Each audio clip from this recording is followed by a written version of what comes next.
महाराष्ट्र माझाच्या सर्व प्रेक्षकांना माझा नमस्कार. मंडळी, कसे आहात? मंडळी, पूर्वी एक पद्धत होती. देवस्थानांना त्यावेळच्या राजसत्ता एखादा भूभाग, गाव किंवा अनेक गावे इनाम म्हणून द्यायच्या.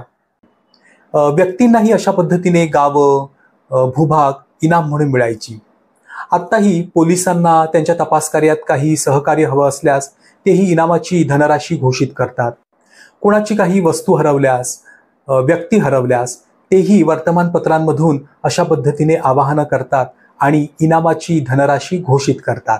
इनाम हा अरबी शब्द आहे. इनामचा अर्थ होतो भेट, पुरस्कार. या इनामला दार हा प्रत्यय लागून इनामदार हा फारसी शब्द बनतो. या शब्दाचा अर्थ आहे ज्याला भेटवस्तू मिळाली आहे असा. विशेषतः भूभाग किंवा गाव, अनेक गावे. या इनामदार शब्दाची ही एक गंमत आहे.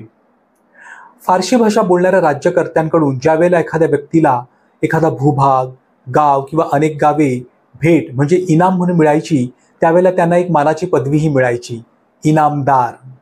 ही इनामदार पदवीच पुढे जाऊन त्या व्यक्तींचं आडनाव झाली. त्यांची मूळ आडनावं काही वेगळी असतील, परंतु अशा पद्धतीने हा फारसी शब्द आपल्या मराठी लोकांचं आडनाव झालेलं आहे ना गंमत? मंडळी, असाच एक शब्द घेऊन भेटूया पुढील भागामध्ये.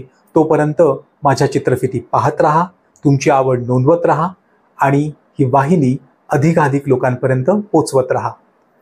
जय महाराष्ट्र.